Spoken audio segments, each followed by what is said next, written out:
Bonjour, bienvenue dans notre château, le château Mény. Si la demeure du 19e siècle invite à la découverte, elle cache un autre joyau et c'est ce qui nous intéresse aujourd'hui. Nous voici dans le parc à l'arrière du château où nous découvrons le Sophora qui a été labellisé arbre remarquable de France en 2019.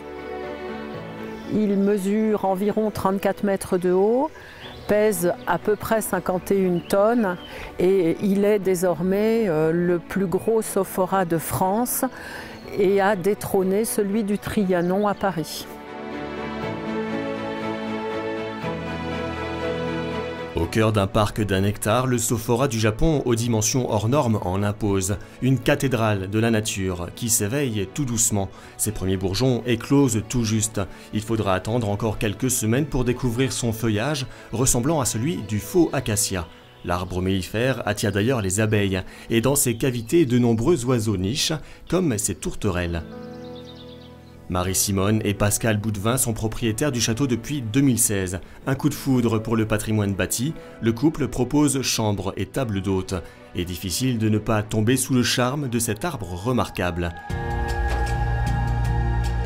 Son avenir était pourtant bien incertain après l'apparition d'une fissure dans son tronc.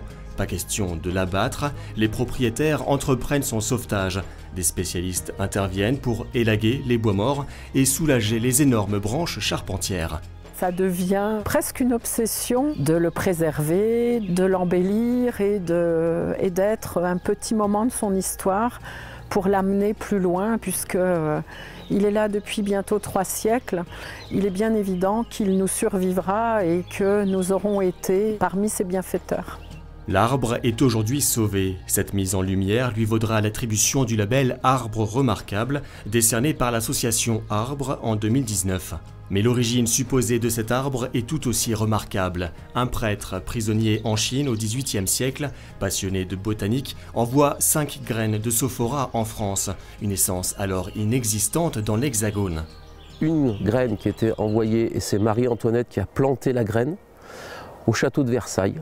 Donc ça, c'est le premier Sophora et qui a été malheureusement déraciné lors de la tempête en 1999. Une deuxième graine au Trianon à Paris, et l'arbre existe toujours. Et une troisième graine sur une congrégation religieuse qui auparavant était en emplacement du château, qui a été plantée ici. Les 2 autres ont dû disparaître sur les 5 graines, mais on n'en connaît pas d'autres. Pas d'autres de cet âge-là. Le Sophora du Japon de Vic-sur-Seille prépare sa succession. Un jeune arbre pousse au pied du majestueux tronc. Surveillé et entretenu par ses propriétaires, l'arbre remarquable n'a pas fini d'attiser la curiosité des hôtes. Marie-Simone et Pascal Boudvin nous l'attestent, le Sophora est pris en photo à chaque visite.